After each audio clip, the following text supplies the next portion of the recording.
உங்களுக்கு தில்லு திராணி இருந்தா முடிஞ்சா உள்ளாட்சி தேர்தல்ல ஜெயிச்சு பாருங்க அப்படின்னு சொல்லி திமுகவுக்கு சவால் விட்ட ஆதவ அர்ஜுனா அவர்கள். மகா நடிகனா மாறின சத்யராஜ் அவர்கள் இதுக்கு பதிலடி கொடுத்த சிபி சத்யராஜ் அவர்கள். அண்ணாமலை அவர்கள் புதுசா ஒரு இயக்கம் ஆரம்பிச்சிருக்காருல, அதோட ரெஸ்பான்ஸ் என்ன மாதிரி இருக்கு? அவருக்கு சப்போர்ட் பண்ணிருக்க எல்லாருமே வந்துட்டு பிஜேபி விட்டு விலகிட்டாங்களா? இன்னொரு முக்கியமான ஒரு விஷயம், லதா ரஜினிகாந்த் அவர்கள் வந்து புதுசா ஒரு இயக்கத்தை ஆரம்பிச்சிருக்காங்க. அதுக்கான காரணம் என்ன? தென்காசியில ஒரு கொடூரமான சம்பவம் நடந்திருக்கு. அது என்ன? ஆக்சுவலி என்ன நடந்துச்சு? ஹாய், நான் உங்க தேவா. சோ வாங்க இத பத்தி டீடைலா தெரிஞ்சுக்கலாம். இப்போ ஆர்கே நகர் தொகுதியில மரிய வில்சன் அவர் தான் வந்துட்டு ஜெயிச்சாரு. அது உங்க எல்லாருக்குமே தெரியும். அதுக்கு நன்றி சொல்ற விதமா இப்ப என்ன பண்ணிருக்காங்கன்னா, அங்க ஆதவ அர்ஜுனா வந்து சில முக்கியமான விஷயங்களை பேசியிருக்காரு. அதுல இம்பார்ட்டண்டா நம்ம கவனிக்க வேண்டியது இந்த மேயர் பிரியா வெர்சஸ் டிவிகே ஓட எம்எல்ஏ பல்லவி இருக்காங்கல்ல, அந்த ஒரு விஷயத்தை பத்தி பேசியிருக்காங்க. ஆக்சுவலி அங்க என்ன நடந்துச்சு? அந்த அரசு நிகழ்ச்சியில வந்துட்டு ரிப்பனை கட் பண்றதுக்காக மேயர் பிரியா வந்து கட் பண்ண போகும்போது பின்னாடி இருந்த பல்லவி அவங்க என்ன பண்ணிருக்காங்க? கட் பண்ணிருக்காங்க. இதெல்லாம் வந்துட்டு அரசியல் நாகரிகமா அப்படின்னு சொல்லிட்டு திமுகவோட ஊபிகள் எல்லாமே வந்து கதறிட்டு இருக்காங்க. உண்மையிலே இது வந்து தவறான ஒரு விஷயம் தான். ஆனா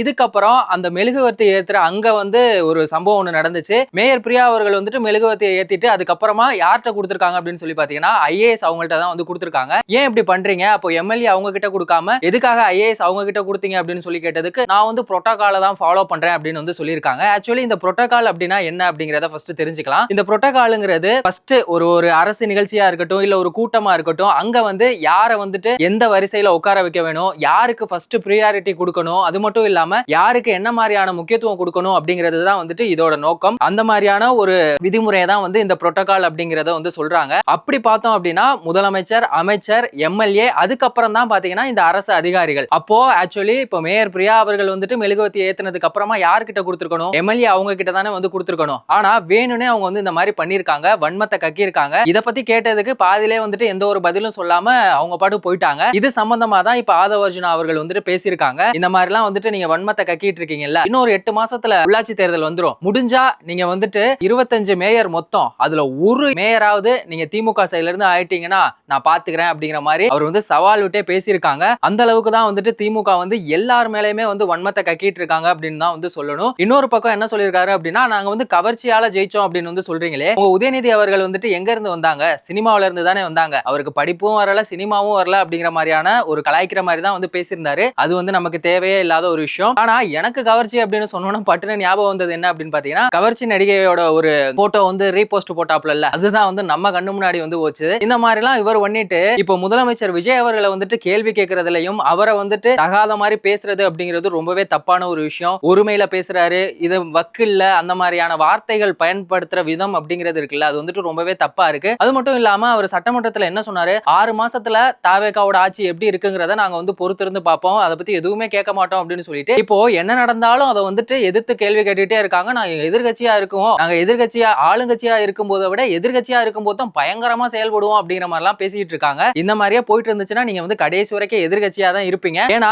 அந்த மாதிரியான ஒரு சம்பவமா தான் இப்ப என்ன பண்ணிருக்காங்கன்னா, பிஜேபியில இருந்த அண்ணாமலை அவர்கள் என்ன பண்ணிட்டாரு, அங்க இருந்து விலகிட்டு புதுசா ஒரு கட்சி ஆரம்பிக்க போறாங்க. அதுக்கு முன்னாடி என்ன பண்ணிருக்காங்கன்னா ஒரு இயக்கத்தை ஆரம்பிச்சிருக்காங்க, இது நம்ம இயக்கம் அப்படின்னு சொல்லிட்டு. அந்த இயக்கத்துல பாத்தீங்கன்னா சொன்ன ஒரு half an hourலயே வந்துட்டு ஒரு 50,000 பேர் ஜாயின் பண்ணிட்டாங்க. இப்போ வரைக்கும் பாத்தீங்கன்னா 1 மில்லியனை தாண்டி போயிட்டு இருக்கு. அந்த அளவுக்கு அவருக்கான அந்த ரெஸ்பான்ஸ், அவரோட சப்போர்ட் அப்படிங்கிறது யங்ஸ்டர்ஸ் மத்தியிலையும் அதிகமா இருக்கு. இன்னொரு பக்கம் அவருக்கு சப்போர்ட் பண்ணிட்டு இருக்க பிஜேபியோட முக்கியமான தலைவர்கள் எல்லாமே வந்துட்டு பிஜேபியை விட்டு விலகிட்டே இருக்காங்க. இது சம்பந்தமா நயினார் நாகேந்திரன் அவர்கிட்ட கேட்டதுக்கு என்ன சொல்லியிருக்காங்க அப்படின்னா, பிஜேபி வந்து ரொம்ப பெரிய ஒரு சக்தி வாய்ந்த ஒரு விஷயம். இப்ப அண்ணாமலை அவர் போறாரு அப்படிங்கிறதுக்காகலாம் எங்களுக்கு எந்த ஒரு லாஸுமே இல்ல அப்படின்னு வந்து சொல்லியிருக்காங்க. ஆனா இது எந்த அளவுக்கு பிஜேபிக்கு ரொம்ப ஒரு பின்னடைவா இருக்கும் அப்படிங்கறதெல்லாம் நம்ம வந்து பொறுத்து இருந்து தான் பார்க்கணும். இது ஒரு பக்கம் இருக்க, இன்னொரு பக்கம் என்ன பண்ணிட்டாங்கன்னா லதா ரஜினிகாந்த் அவங்க வந்து என்ன பண்ணிருக்காங்கன்னா மக்கள் படை இயக்கம் அப்படிங்கிற ஒரு இயக்கத்தை வந்து ஆரம்பிச்சிருக்காங்க. இதோட நோக்கம் என்ன அப்படின்னு சொல்லி பாத்தீங்கன்னா, இப்போ முக்கியமான ஒரு விஷயம், சாமானியர்கள்ல இருந்து சமூகம் சார்ந்த பிரச்சனைகளை பேசுற எல்லாருமே வந்துட்டு மக்களுக்காக வந்து போராடணும், அதுக்காக தான் இந்த இயக்கம் அப்படின்னு சொல்லியிருக்காங்க. இன்னொரு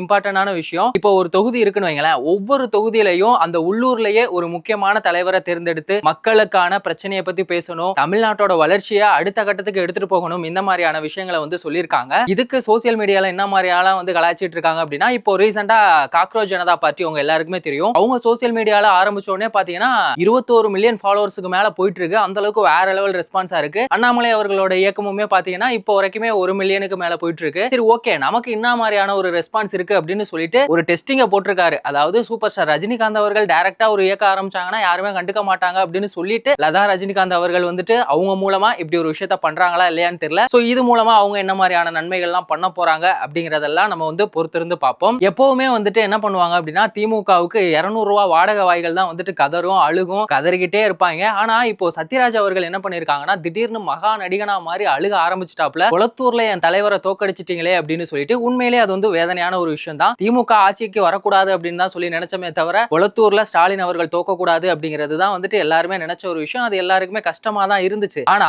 இதுக்கு முன்னாடி திமுகவோட ஆட்சியில எவ்வளவோ கொடுமைகள் நடந்திருக்கு, பாலியல் வன்கொடுமை நடந்திருக்கு. அதை பத்தியெல்லாம் நீங்க எதுவுமே வாயை திறக்கவே இல்லை. அதுக்காகலாம் நீங்க எதுவுமே அழுகல. ஆனா இப்ப வந்துட்டு இந்த மாதிரி ஏன் அழுதுகிட்டே இருக்கீங்க அப்படிங்கறதே தெரியல. எப்ப முதலமைச்சரா விஜய் அவர்கள் ஆனாலும் அன்னையில இருந்தே திமுகவோட ஊப்பிகளா இருக்கட்டும், இல்ல இந்த மாதிரி சப்போர்ட் பண்ணிட்டு இருக்க ஆதரவாளர்களா இருக்கட்டும், எல்லாருமே வந்து தொடர்ந்து கதறிட்டே தான் இருக்காங்க. இன்னொரு முக்கியமான ஒரு விஷயம், நீங்க போயிட்டு டிவிகேவுக்கெல்லாம் வந்து ஓட்டு ஜெயிக்க வச்சிருக்கீங்களே, இதெல்லாம் நியாயமா அப்படின்னு சொல்லி கேட்டிருக்காரு. நீங்க வந்துட்டு விசிகாவையோ இல்ல கம்யூனிஸ்டையோ யாரையோ வந்துட்டு ஆட்சிக்கு கொண்டு வந்திருக்கலாமே அப்படின்னு சொன்ன ஒரு விஷயங்கள்லாம் வந்து நல்லா தான் இருந்துச்சு. ஆனா நீங்க பிஜேபியை கூட வர வச்சிருக்கலாம் அப்படின்னு வந்து சொன்னது இன்னும் ஒரு சந்தேகத்தை உண்டாக்குது. ஏற்கனவே விஜய் அவர்கள் வரக்கூடாது, முதலமைச்சர் விஜய் அவர்கள் வந்துட்டு வரக்கூடாது அப்படின்னு சொல்லி ஏகப்பட்ட பிளான்லாம் வந்து போட்டுட்டு இருந்தாங்க. திமுகவும் அதிமுகவும் கூட்டணி வச்சாவது நம்ம வந்துடலாம் அப்படிங்கிற மாதிரி போயிட்டு இருந்தது. இப்ப என்னன்னு சொல்லி பார்த்தா இப்ப போற ஓக்க பார்த்தா திமுகவும் பிஜேபியும் வந்து கூட்டணி வச்சிருவாங்க போல, அந்த ஒரு நிலைமையில தான் போயிட்டு இருக்கு. அந்த மாதிரி தான் சத்யராஜ் அவர்களுமே வந்து பேசியிருக்காங்க. சரி, இதுக்கு பதிலடி கொடுக்கிற விடமா அவரோட பையனான சிபி சத்யராஜ் என்ன சொல்லியிருக்காருன்னா, இதெல்லாம் பெருசா எதுவும் கண்டுக்காதீங்க, இக்னோர் நெகட்டிவிட்டி அப்படின்னு சொல்லி ஒரு ஸ்டோரியை போட்டு முடிச்சு விட்டாப்ல. வேற லெவலா பண்ணிட்டு இருக்காப்ல. ஸ்டார்டிங்ல இருந்தே பாத்தீங்கன்னா வந்துட்டு அவங்க ரெண்டு பேருக்குள்ள வந்துட்டு ரொம்பவே ஒரு எதிர்ப்பா தான் போயிட்டு இருக்கு. அப்பா வந்து டிஎம்கே, புள்ள வந்து டிவிகே, இந்த மாதிரியான விஷயங்கள் தான் வந்துட்டு நம்ம ஃபேமிலியிலயுமே இருக்கும். அப்பா ஒரு பக்கம் டிஎம்கே சப்போர்ட் பண்ணுவாங்க, பிள்ளைங்க எல்லாம் வந்துட்டு டிவிகே சப்போர்ட் பண்ணுவாங்க. அந்த மாதிரி எல்லா விஷயத்துமே வந்து போயிட்டு இருக்கு. சிபி சத்யராஜ் அவர்கள்ட்ட பிடிச்ச ஒரு விஷயம் என்ன அப்படின்னு பாத்தீங்கன்னா, எந்த ஒரு விஷயம் நடந்தாலும் சரி டிவிகேவுக்கு வந்து முதல் ஆளா சப்போர்ட் பண்றவரா அவர் தான் இருக்காரு. தொடர்ந்து சப்போர்ட் பண்ணிட்டே இருக்காரு. ஆனா திமுகவுல சத்யராஜ் அவர்கள் வந்துட்டு நடக்கிற கொடுமைகளுக்கும் வந்துட்டு சொம்படிக்கிற மாதிரியான விஷயங்கள்லாம் கிடையாது. இவர் கொஞ்சம் வேற மாதிரி அந்த மாதிரியான சம்பவங்கள் தான் போயிட்டு இருக்கு. இன்னொரு பக்கம் தென்காசியில ஒரு கொடூரமான ஒரு சம்பவம் நடந்திருக்கு. அங்கன்வாடியில என்ன பண்ணிருக்காங்கன்னா, ஒரு குழந்தைய வந்து இந்த அரிசி வாங்குவோம்ல சாக்கு, அதுல போட்டு மூடி அந்த மாதிரியான விஷயங்கள் எல்லாம் வந்து பண்ணிருக்காங்க. ஒரு வழியா இப்போ அந்த லேடிய வந்து கைது பண்ணிட்டாங்க. இருந்தாலும் அவங்கள வந்து கைது பண்ணாம அவங்களை எங்கேயாவது கொண்டு போய் மெண்டல் ஹாஸ்பிட்டல்ல விட்டா நல்லா இருக்கும். ஏன்னா அவங்களோட மனநிலை வந்து என்ன மாதிரி இருக்கு, இப்படிலாம் பண்ணாங்க அப்படின்னா குழந்தைங்களை எப்படி வந்து அங்கன்வாடிக்கு வந்து அனுப்பணும் அப்படிங்கிற ஒரு எண்ணம் வந்து பெற்றோர்களுக்கு வரும் அப்படிங்கறதே தெரியல. இந்த மாதிரியான கொடூரமான சம்பவங்கள்லாம் வந்து தொடர்ந்து நடந்துகிட்டே இருக்கு. இன்னொரு பக்கம் கூட டெய்லியுமே இந்த பாலியல் தொல்லை அப்படிங்கிறது வந்து நாளுக்கு நாள் குறையும் அப்படின்னு சொல்லி பார்த்தா அதிகமாயிட்டே தான் இருக்கு. இன்னைக்கு கூட சென்னை ராமாபுரத்துல வந்து 21 வயசு அந்த பொண்ணுகிட்ட வந்துட்டு ஆபாச வீடியோவை காட்டி பாலியல் தொல்லையெல்லாம் வந்து கொடுத்திருக்காங்க. அவரையுமே வந்துட்டு கைது பண்ணிட்டாங்க. இருந்தாலும் இந்த மாதிரியான விஷயங்கள்லாம் வந்துட்டு தொடர்ந்து நடந்துகிட்டே இருக்கு. அப்போ சவுதி அரேபியால கொடுக்குற மாதிரி கடுமையான தண்டனைகள் கொடுத்தாதான் இந்த மாதிரியான தப்புகள்லாம் வந்து குறையுமா என்ன அப்படிங்கறதே தெரியல. ஒவ்வொரு முறையுமே வந்துட்டு நம்ம வந்துட்டு தண்டனைகள் கொடுக்கணும், தப்பு குறையணும் அப்படின்னு சொல்லிக்கிட்டே இருக்கமே தவிர கடைசி வரைக்கும் இது எதுவுமே மாற மாட்டேங்குது. சோ இந்த மாதிரியான விஷயங்கள்லாம் மாறுறதுக்கு என்ன மாதிரியான நடவடிக்கைகள்லாம் வந்து கவர்மெண்ட் சைடுல இருந்து எடுக்கலாம் அப்படிங்கிற உங்க கருத்தை மறக்காம கமெண்ட் செக்ஷன்ல சொல்லுங்க. வேறொரு வீடியோல வேறொரு கண்டென்ட்ல நம்ம திரும்பவும் சந்திக்கலாம்.